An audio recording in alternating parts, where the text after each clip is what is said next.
Olá, meus amores, tudo bem com vocês? Sejam todos bem-vindos aqui ao canal.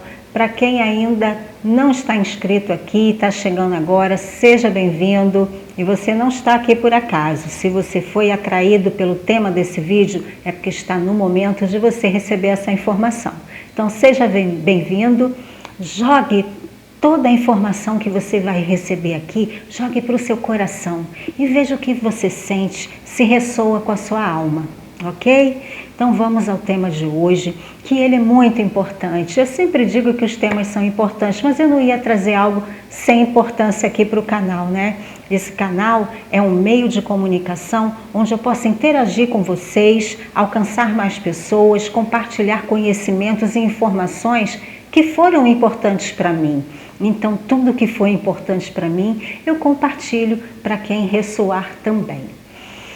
Então, hoje a gente vai falar sobre um tema que ele vai nos auxiliar a desenvolver mais o nosso campo mental. Quem já assistiu alguns vídeos anteriores, onde eu falei sobre os pequenos e grandes ciclos do planeta Terra, já entendeu ali a evolução da humanidade, a evolução da raça humana. E hoje nós vamos falar mais especificamente sobre a evolução do nosso cérebro. Nós vamos falar muito sobre a mente. E eu vou trazer assim um pouco de quem já viu esses outros vídeos que eu falei sobre a raça lemuriana, sobre a raça Atlante e depois sobre a raça ariana, que é a raça atual onde nós estamos vivenciando. Então vocês vão ver qual a responsabilidade dessa raça atual, a nível coletivo e individual também. Então, a raça lemuriana, ela desenvolveu muito o nosso cérebro límbico, que vocês vão ver a explicação mais à frente, que eu vou dar bem detalhada essa teoria, para depois vocês praticarem um exercício referente a tudo que vai ser falado aqui. E é assim, eu ainda vou explicar o que é metacognição, tudo direitinho, tudo didaticamente, para que vocês possam compreender tudo, né? Porque o objetivo aqui é trazer uma linguagem mais acessível, que esse estudo da metacognição é muito falado na área da neurociência, do estudo da consciência.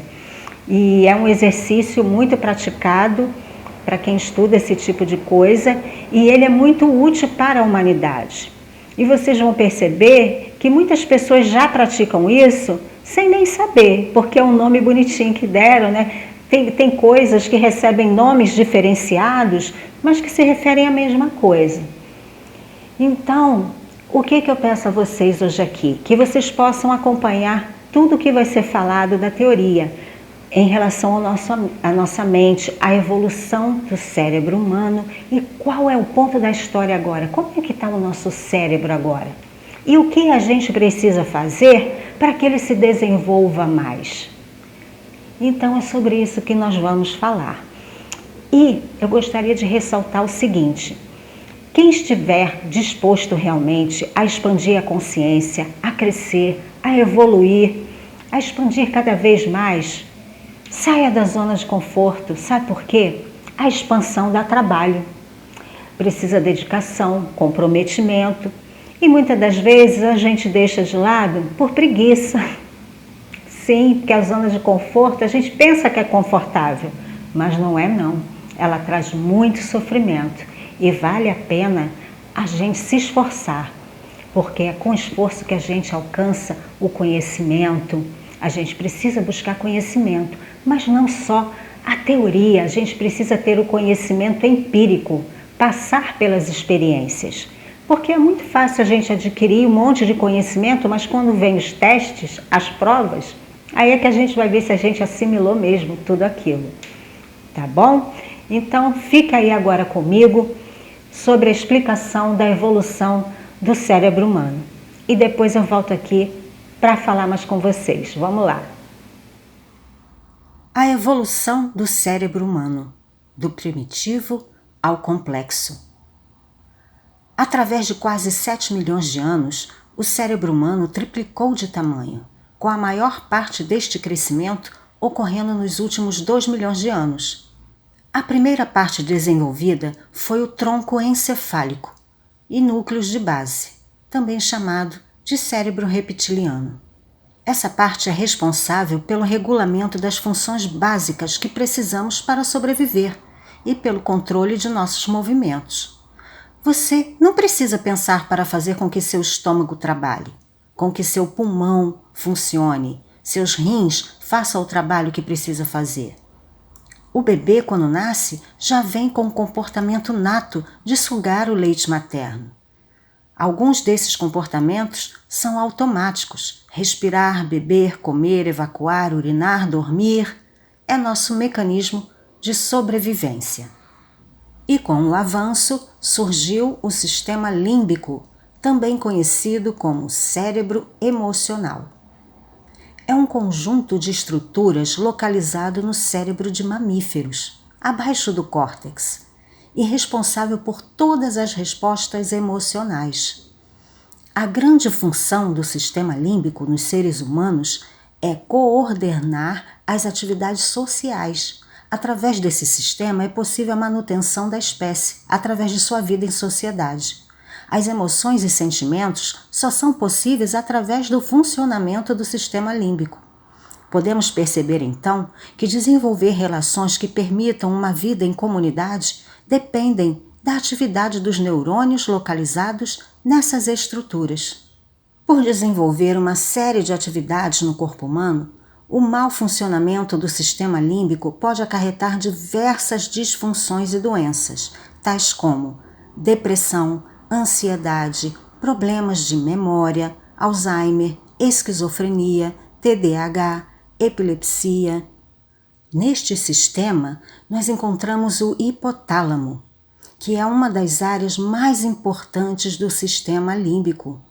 Ela possui a função de regular a produção hormonal e outros processos metabólicos. Realiza a conexão do sistema nervoso ao sistema endócrino.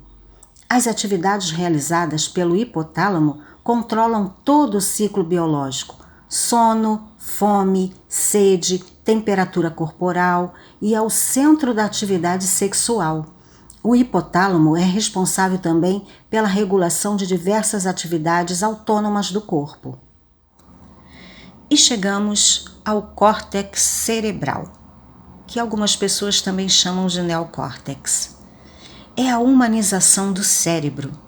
É o que nos difere dos animais. É a parte consciente das ações voluntárias, funções executivas, o lado racional. O sistema límbico, ele foi desenvolvido pela raça lemuriana. O desenvolvimento do córtex cerebral foi de responsabilidade da raça Atlante, sendo que temos duas áreas para trabalhar no córtex, o que chamamos de mental inferior e mental superior. Primeiro vamos ver, através de imagens, como está dividido o nosso córtex cerebral, nossa parte física, para depois compreendermos a parte subjetiva.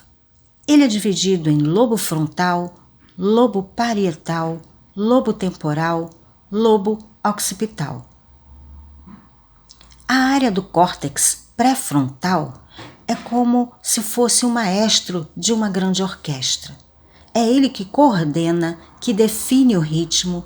Então vocês imaginem, quando esse maestro não está em funcionamento adequado, a orquestra pode ficar desarmônica, desafinada. Os músicos ficam meio perdidos. E trazendo essa analogia para o nosso corpo físico, podemos dizer que é onde as doenças surgem. Um corpo sem um maestro lúcido e afinado, toda a orquestra sofre os danos. Não há harmonia. E no tema de hoje, metacognição, nós vamos tratar justamente dessa parte do cérebro, do córtex pré-frontal, que é a área mais complexa, onde ocorre o processamento neuronal mais sofisticado, a habilidade de planejamento, autocontrole, autogestão, tomada de decisão, flexibilidade. É o desenvolvimento do mental superior. Como foi dito anteriormente, a raça Atlante desenvolveu o mental inferior. Ela ficou responsável por desenvolver o corpo mental. sendo que o mental superior ficou incompleto, pois é justamente essa área do mental superior onde fica a ética e a moral. E foi justamente isso que fez cair a raça Atlante, pois eles tinham muito conhecimento, muita tecnologia, mas a ética e a moral foi ficando de lado. Então, essa responsabilidade agora está sobre nós. Nós precisamos desenvolver o nosso mental superior, que é a área onde ponderamos sobre os nossos comportamentos e fazemos os ajustes para convivermos em harmonia, com o objetivo do bem maior. Falando da parte física do cérebro, quando ocorrem algumas lesões justamente no lobo frontal, pode ocorrer perda ou diminuição da autocrítica, dificuldade para avaliar o próprio desempenho e baixa consciência de suas próprias dificuldades. Então a pessoa terá dificuldade de ser o maestro da orquestra. Mas nosso cérebro tem uma capacidade incrível que chamamos de neuroplasticidade, que é a capacidade de se reorganizar. E para isso é preciso dedicação, treino, perseverança, persistência. E no tema de hoje da metacognição, nós vamos compreender como fazer com que o seu cérebro se reorganize. Primeiramente, vamos compreender o que é cognição. Podemos dizer que é a capacidade de se expressar, de compreender uma informação, tem relação com percepção, memória, atenção, linguagem. É o processo necessário para conhecer e compreender o mundo. E a metacognição é a atenção voluntária, é colocar a intenção, é estar consciente do que se está fazendo. A autoconsciência, capacidade em refletir e perceber em si mesmo os comportamentos e mudanças de ordem emocional, física, cognitiva. É um automonitoramento. E então, trazendo todo esse conhecimento sobre o nosso cérebro e a evolução que ocorreu, nós podemos saber em que ponto estamos agora. Conhecer o nosso corpo, se autoconhecer, não só a parte emocional, espiritual, mas também a física, que é muito importante. A gente precisa saber como cuidar do nosso corpo. Bom, então depois de tudo isso que foi explicado até agora, essa teoria, vamos aprofundar um pouquinho mais sobre essa parte do nosso campo mental, né? Que, como eu falei, é dividido em mental inferior e mental superior. E o que este vídeo aqui está chamando a atenção e te convidando a desenvolver mais é o campo mental superior. Porque esse campo mental inferior, ele não tem o controle sobre os próprios comportamentos, né? Então, quando você alcança um nível do mental superior, é como se você estivesse se olhando de cima, se auto-observando, auto-monitorando. Você começa a perceber as coisas que você faz que antes passava no automático, seus comportamentos, suas reações. Você vai ser um observador de si mesmo. É aí que você consegue a ter mais discernimento e alcançar a ética e a moral. É sair dos automatismos, mas compreendendo que nós não vamos ignorar nenhuma parte do nosso cérebro. Não é para deixar de lado o cérebro reptiliano nem o límbico. Todos eles são muito úteis. Sem esse cérebro de base, que é chamado de reptiliano, a gente não tinha as funções básicas de sobrevivência. Ele é muito útil, mas a gente não pode ficar presa só a ele. O objetivo é alinhar esses três. É olhar para os três, saber quando usar cada um deles. É ser o maestro da orquestra, lembra? É você saber quando e como utilizar cada parte do seu cérebro. Eu vou dar um exemplo aqui, que os exemplos ajudam muito na assimilação. Vamos supor que você está na rua e vê uma criança atravessando a rua e você observa que vem um carro. Neste momento, o seu cérebro reptiliano, ele vai agir. E aí, você usando todos eles alinhados, você usando o seu neocórtex juntamente com o límbico e o cérebro reptiliano, todos em alinhamento, você não vai agir sobre desespero e você vai ter alguns segundos para ver a melhor forma de fazer aquilo. Mas terá que ser um impulso, porque o cérebro reptiliano ele nos dá um impulso da sobrevivência, são ações rápidas, só que vai passar a ser uma ação rápida e ponderada ao mesmo tempo. É isso que a metacognição nos proporciona. Você vai observar aquilo e você vai ver qual a melhor forma. Seria gritar para fazer o carro parar ou seria você correr e puxar a criança? Você entende? Você vai ter um discernimento. E como que é alcançado esse discernimento? Quando você conecta o seu inferior com o superior. Porque na hora você vai ter a intuição para fazer a ação certa. É essa ligação que a gente precisa fazer. Ligar todas, é como se fosse uma chavinha mesmo que encaixa, né?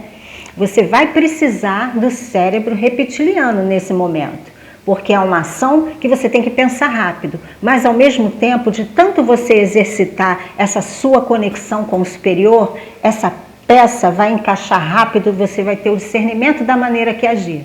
Você vai ter a intuição e vai agir rápido. Então, isso tudo é um exercício, gente, é com prática. Tudo nosso foi desenvolvido durante muito tempo. E também a gente vai ter não só o discernimento, mas também o controle das emoções. Você, numa hora dessas, você não vai gritar desesperado, se jogar no chão. Você vai ter o equilíbrio de pensar, ponderar, ser rápido, ou seja, usar o potencial de todas essas partes do cérebro de maneira equilibrada. Eu não sei se com esse exemplo eu consegui passar realmente qual é o objetivo aqui desse vídeo. Vou trazer um outro exemplo. Vamos supor que você está em casa e você, por exemplo, está na cozinha fazendo alguma coisa e deixou o seu filho pequeno no quarto brincando. E de repente você está vendo que está um silêncio danado e aí resolve dar uma olhadinha na criança. Quando você abre a porta do quarto, se depara com todas as paredes rabiscadas de canetinha. Se você está exercitando a sua metacognição, você não vai gritar para assustar a criança, você não vai ficar histérico, você não vai bater na criança. Você, naquele momento, vai sofrer um impacto, que você vai ver todas as suas paredes rabiscadas, mas você vai ter a inteligência de saber lidar com aquela situação. Porque a criança ainda não tem essa maturidade. E a ação que você fizer ali naquele momento, se não tiver a ponderação, você pode causar um trauma na criança. Então, tudo isso é alcançado através da metacognição. De que maneira eu vou agir? Eu vou ter que agir rápido, mas ao mesmo tempo com ponderação, para o bem maior. Porque o objetivo do nosso mental superior é sempre para o bem maior, não só para o meu benefício. Porque se eu pensar numa parede rabiscada, eu vou ficar tão desesperada que eu vou pensar só na parede da minha casa que ficou suja. Em nenhum momento, quando eu ajo com agressividade, eu estou pensando no outro, que fez aquilo por inocência, que quis expressar a sua criatividade. Na hora a gente não vai pensar que a criança estava expressando a criatividade. E se a gente toma uma atitude severa ali, pode bloquear a criatividade dessa criança. E ela vai crescer fechada, não vai querer mais se abrir para o mundo. Então, gente, eu vou trazer no próximo vídeo um exercício de metacognição que a gente pode exercitar através de várias maneiras, mas eu convido vocês a acompanhar o próximo vídeo, que vai chegar aí em breve. O objetivo aqui era vocês entenderem que a gente precisa desenvolver o mental superior. E a partir daí, nos vídeos posteriores a esse, a gente vai trabalhando isso dia a dia. O importante aqui era despertar isso em vocês. ok? Um beijo no coração e fique comigo até o próximo vídeo. Até mais, deixa seu like.